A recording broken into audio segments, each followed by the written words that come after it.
பிரசித்தி பெற்ற அழகர் கோவில் ஸ்ரீ கல்யாண சுந்தரவல்லி தாயார் சமேத ஸ்ரீ கள்ளழகர் திருக்கோவிலில் ஆடி பெருவிழாவை முன்னிட்டு திரு ஆர்.எம். ராசமாணிக்கம் மண்டகப்படித்தாரர் 3ஆம் திருநாளில் கள்ளழகர் அனுமந்த வாகனத்தில் பவனி வந்து பக்தர்களுக்கு அருள் பாலித்தார்.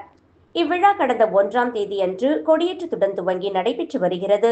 விழாவின் 3ஆம் திருநாளில் உற்சவர் கள்ளழகர் சர்வ அலங்காரத்தில் ஹனுமந்த வாகனத்தில் எழுந்தருளினார். தொடர்ந்து சிறப்பு பூஜைகள் நடைபெற்று கோஷ்டி பாராயணம் நடைபெற்றன. பின்னர் துளசியால் அர்ச்சனைகள் செய்து கற்பூர ஆராதனை காண்பிக்கப்பட்டன. தொடர்ந்து பக்தர்களுக்கு தீர்த்தம், சடாரி பிரசாதம் வழங்கப்பட்டன.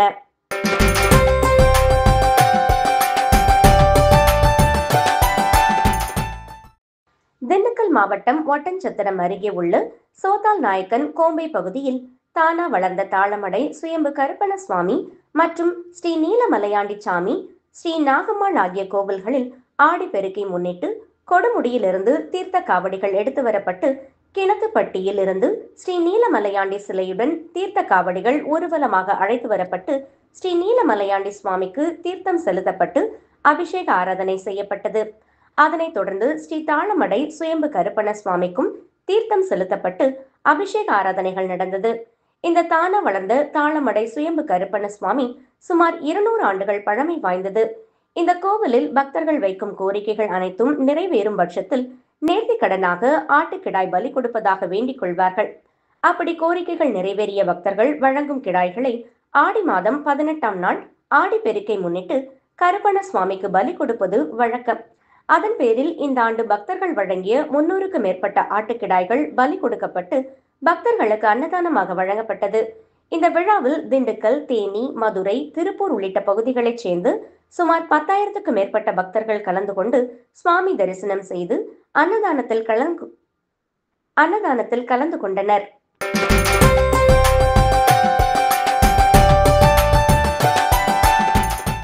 நாகப்பட்டினம் மாவட்டம் சிக்கலில் 300 ஆண்டு பழமை வாய்ந்த சிங்கார காளியம்மன் ஆலயம் அமைந்துள்ளது. இவ்வாலயத்தின் ஆண்டு ஆடி பெருவிழா கடந்த 28ஆம் தேதி வெள்ளிக்கிழமை காப்பு கட்டி பூசாரிகளுடன் தொடங்கியது. நேற்றிரவு துர்க்கை அம்மன் வீதி உலா புறப்பாடு நடைபெற்றது. அதனையடுத்து இன்று காலை திருநடன காட்சி மற்றும் வீதி உலா தொடங்கியது. காப்பு கட்டி விரதமிருந்த பக்தர்கள் காளியை உடலில் கட்டிக்கொண்டு 50க்கு மேற்பட்ட நாதஸ்வர கலைஞர்கள் இசைத்தபடி முன்னே செல்ல அதற்கேற்ப காளி நடனமிட திருநடன காட்சி நடைபெற்றது. இதனைத் தொடர்ந்து காளி அசுரனை வதம் செய்யும் படகள நிகழ்ச்சி தத்ரூபமாக நடைபெற்றது. முன்னதாக சிங்கார காளியம்மனுக்கு சிறப்பு அபிஷேக ஆராதனைகள் நடைபெற்றன. இதில் சுற்றுலா கிராமங்களைச் சேர்ந்து திரளான பக்தர்கள் பங்கேற்று சுவாமி தரிசனம் செய்தனர். 7 நாட்கள் நடைபெறும் விழாவில் வரும் 10ஆம் தேதி இரவு அம்பாளுக்கு வெள்ளை உடுத்தி 2 காளி திருநடனம் ஒன்றாக நடைபெற்று ஆலயம் செல்லும் என்பது குறிப்பிடத்தக்கது.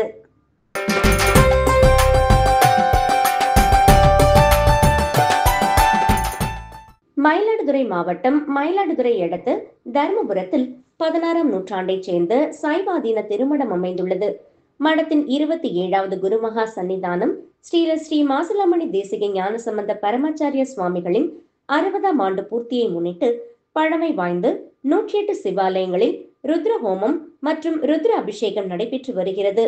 அதன் ஒரு பகுதியாக 1500 ஆண்டுகள் பழமை வாய்ந்த மூவரால் பாடல் பெற்று மயிலாடுதுறை அடுத்த மூவலூர் மார்க்க சகாயேஸ்வரர் ஆலயத்தில் ருத்ர ஹோமம் நடைபெற்றது. தொடர்ந்து ஹோமத்தில் வைத்து பூஜிக்கப்பட்ட புனித நீர் அடங்கிய கடம் மங்கள வாத்தியங்கள் முழங்க ஊர்வலமாக எடுத்து வரப்பட்டு சுவாமி மற்றும் அம்பாளுக்கு அபிஷேகம் செய்து மகா தீபாராதனை காட்டப்பட்டது. தர்மபுரம் ஆதீன மடாதிபதி உள்ளிட்ட ஏராளமான பக்தர்கள் பங்கேற்று சுவாமி தரிசனம் செய்தனர்.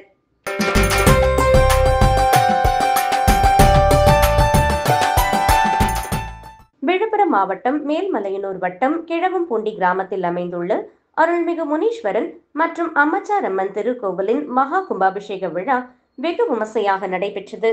இதனை முன்னிட்டு ஆடி மாதம் 18ஆம் தேதி காலை 9 மணிக்கு விக்னேஸ்வர பூஜை, எஜமானர் சங்கல்பம், கோ பூஜை, கணபதி ஹோமம், சுதர்சன ஹோமம், லட்சுமி ஹோமம், நவகிரக ஹோமம் ஆகியவை நடைபெற்றன.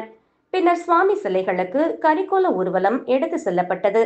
இதனைத் தொடர்ந்து பூர்ணாகதி மற்றும் தீபாராதனை நடைபெற்றது.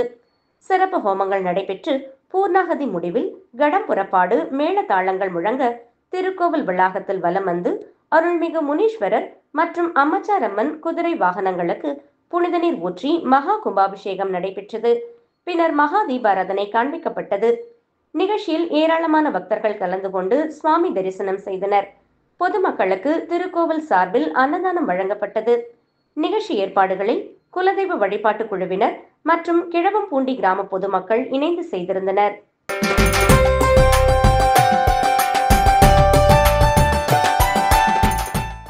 விழுப்புரம் மாவட்டம் செஞ்சி அடுத்த நல்லான் பிள்ளை பெற்றாள் பழைய ஊர் மாரியம்மன் ஆலயத்தில் 30ஆம் ஆண்டு கூழ்வார்த்தல் திருவிழா வெகு விமர்சையாக நடைபெற்றது.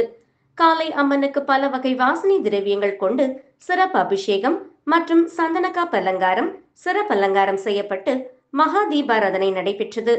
அதனைத் தொடர்ந்து மேளதாளங்கள், பம்பை உடுக்கை முழங்க கன்னிகுன்றிலிருந்து பூக்கரகம் வீதி உலாவில் இளைஞர்கள் பெரிய சூலம் எடுத்து ஆடி வருதல் நிகழ்ச்சி நடைபெற்றது. அதனைத் தொடர்ந்து பல வகை வண்ண பூக்கள் கொண்டு சுவாமிக்கு அலங்காரம் செய்து சிறப்பு அலங்காரத்தில் மாரியம்மன் வீதி உலா கிராமத்தின் முக்கிய வீதிகள் வழியாக நடைபெற்று திருக்கோவில் வந்தடைந்தவுடன் கூழ்வார்த்தல் பெருவிழாவும் வெகு விமர்சையாக நடைபெற்றது. பொதுமக்கள் திரளாக கலந்து கொண்டு கூழையும் பக்தியுடன் வாங்கி சென்றனர். பின்னர் மேளதாளங்கள் முழங்க வான வேடிக்கையுடன் மின் அலங்கார முத்து பல்லக்கில் மாரியம்மன் திருவீதி உலா வந்து பக்தர்களுக்கு அருள் பாலித்தார். இந்நிகழ்ச்சியில் நல்லான் பிள்ளை பெற்றாள் மற்றும் அதனை சுற்றியுள்ள கிராம பகுதிகளில் இருந்து திரளான பக்தர்கள் கலந்து கொண்டு சுவாமி தரிசனம் செய்தனர்.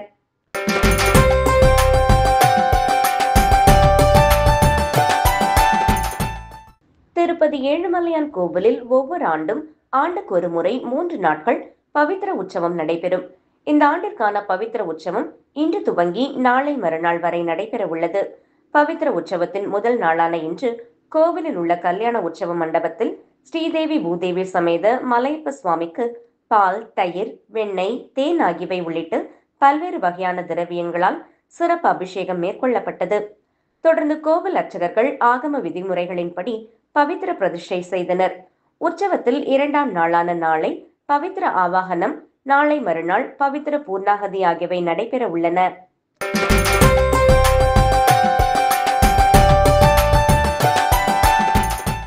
நாமக்கல் நகர் மோகனூர் சாலையில் அமைந்துள்ள குருவாயூரப்பன் ஆலயத்தில் ஆடி மாத உற்சவ செவ்வாய்க்கிழமையை முன்னிட்டு இன்று இங்குள்ள துர்க்கை அம்மனுக்கு பஞ்சாமிர்தம், தேன், பால், தயிர், மஞ்சள், சந்தனம் உள்ளிட்ட பல வகையான வாசனை திரவியம் கொண்டு அபிஷேகமும் பின்னர் பல வகை வாசனை மலர்கள் கொண்டு அர்ச்சனையும் செய்து பின் பல்வேறு தீப உபசரிப்புடன் மகாதீபம் காண்பிக்கப்பட்டது. இதில் இப்பகுதியைச் சேர்ந்த பக்தர்கள் ஏராளமானோர் வழிபாடு செய்தனர். செவ்வாய், வெள்ளிக்கிழமைகளில் இத்திருத்தலத்தில் துர்க்கை அம்மனுக்கு அபிஷேக ஆராதனை நடைபெறுவது வழக்கம்.